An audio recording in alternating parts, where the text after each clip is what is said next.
Saging. Binigyan siya. Banana.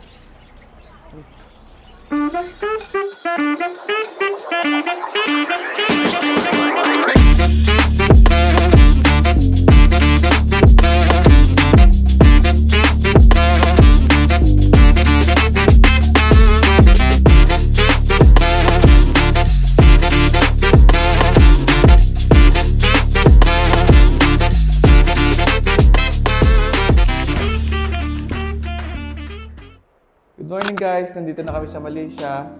July 19, 9 AM na. Tapos mamaya 12:30 AM ng July 20, sasakay na ulit kami ng bus pabalik sa Singapore dahil doon kami mag-exit pa uwi ng Pilipinas. Bali, ito guys yung room namin. Yun yung parang main door nila. Tapos may dalawang room, ito yung sa amin. Tapos yung isang room, ayun. Pero meron, parehas namang may pinto. Kasi yan may TV, tapos meron ditong dining table, tapos kusina. Yan guys. Bali ngayong araw, wala kaming nakasabay na shared room. Ito yung room nila sana. Wala kami nakasabay, kaya okay, solong-solo pa rin namin to. Tapos ito yung CR.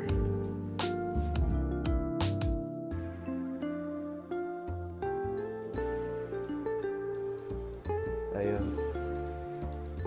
Ngayong araw, pupunta kami sa Bato Cave, Genting Highland, tapos mamayang gabi sa City Lights ng Kuala Lumpur, syempre yung Petronas Tower.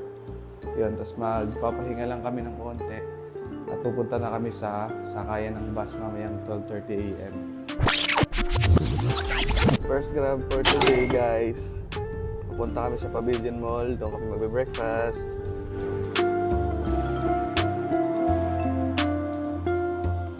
Sana kami guys sasakay mamayang gabi kaso tumingin kami sa internet, fully booked na. August na yung next. Pwede naman yung day tour, kaya lang 9 to 4 lang yata siya or 9 to 5. Night sunny gusto namin. Ito na kami ngayon sa Pavilion Mall. Naghahanap kami ng restaurant na pwedeng mag-brunch. Nag-search ako sa TikTok, meron dito yung Oriental Coffee. Try natin. Hi guys! So ayan ang POV namin. Kita na namin yung kakainan namin, Oriental Coffee. Pero try namin, i-check pala namin kung makakakain kami. Sobrang haba pala ng pila nito guys.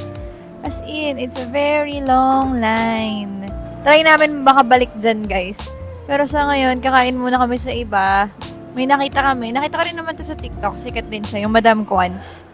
Pero ibang klase yung Oriental Coffee. Kita niyo naman sa pila. Papunta na kami sa Madam Quans. Masyadong maraming tao dun sa Oriental Coffee. Pero itatry namin siya mamayang gabi.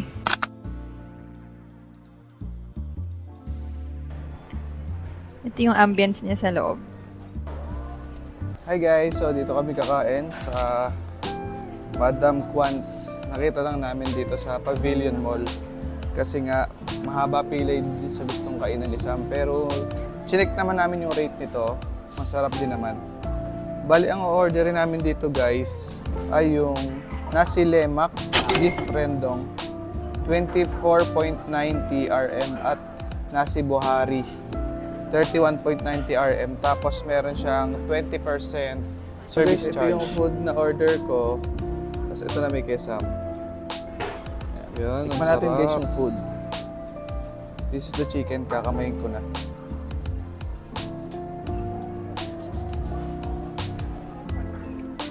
Para siyang pastil. Curry.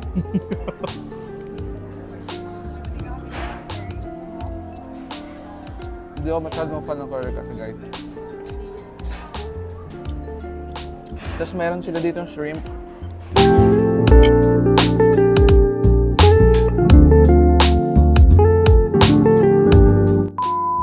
Nandito na kami sa sikat na Pavilion Mall sa entrance. Grabe, ang ganda dito. Pakita ko sa inyo, iikot ko yung camera natin.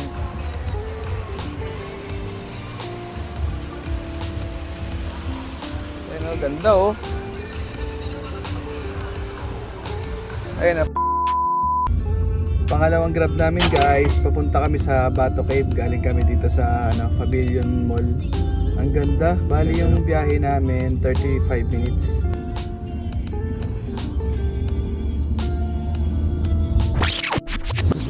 Guys, nandito na kami sa Bato Cave.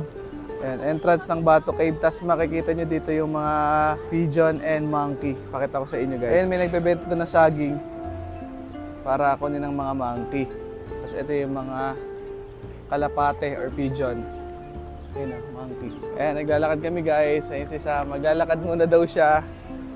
Daing monkey dito guys.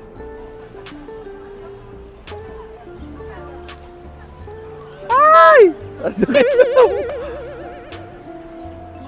Ay, saging. Binigyan siya. Banana.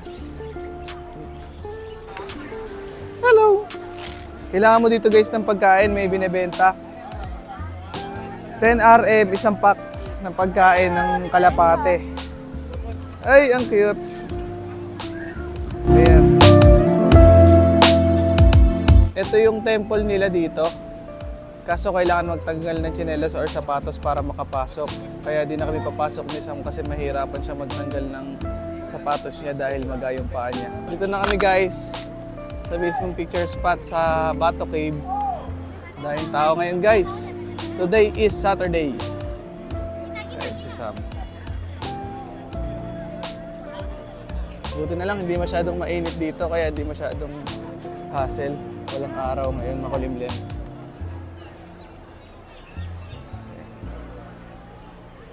Tapos ito yung hagdan na mataas. So guys, pahinga muna dito si Sam dahil di naman siya makakaakyat. May nagbabantay naman sa kanya ito oh. Ay, nawala na. Yung monkey. So ayun guys, iniwan ko muna doon si Sam. At aakyat tayo. Sabi ko kay Sam, di nakakaakyat. Pagka na lang kaya na niya, or kung babalik dito, tsaka na lang umakyat kami dalawa ng sabay. Kaso, sabi niya, umakyat na daw ako, sayang naman daw. Let's go! Habang umakyat tayo, kung matagal, kaya ito time-lapse ko na lang to guys. Yun yung taas oh, ang taas pa. Ayan, time-lapse ko na lang to guys.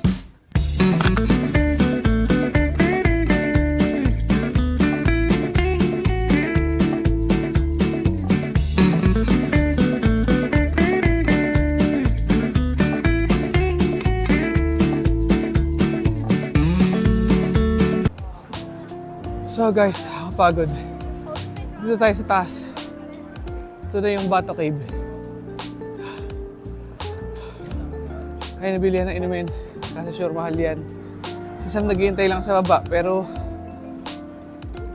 hindi ko na alam kung didiretso ko to. Dahil nakakapagod, sakit ng hita ko.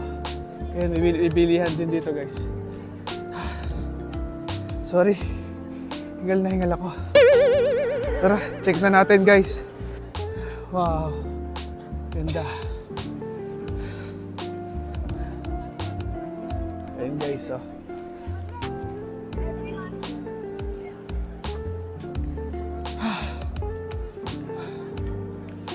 May hagdan na naman doon.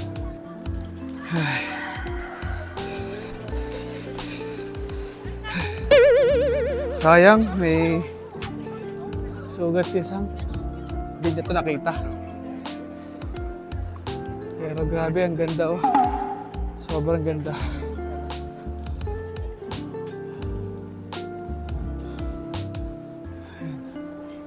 Dito na lang ako guys. Babalik na ako. Sayang naman. Diretsuhin na natin doon. Inaata yung last na hagdan. Ito. Sayang naman, baka maganda yung dulo. Bibilisan ko na lang bumalik para hindi mainip si Sam sa baba. Pero nasa lilim naman siya.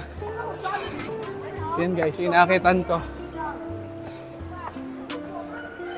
Mas marami yung monkey dito. Pag pupunta ka dito guys, huwag kang magdadala ng mga naka-plastic na pagkain. Kasi kanina, nung nagta-time lapse ako paakyat, sumigaw yung isang babae, yung pala, kinapitan siya sa damit, tapos pinilit kinuha yung pagkain niya dala. Sana ito na yung dulo.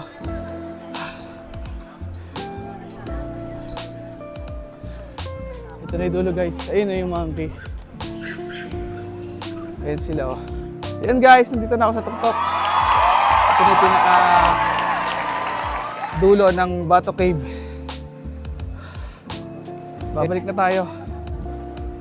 Grabe, pawis na ako. Balik na tayo guys kay Sam. So ito guys yung pababa. Grabe lula.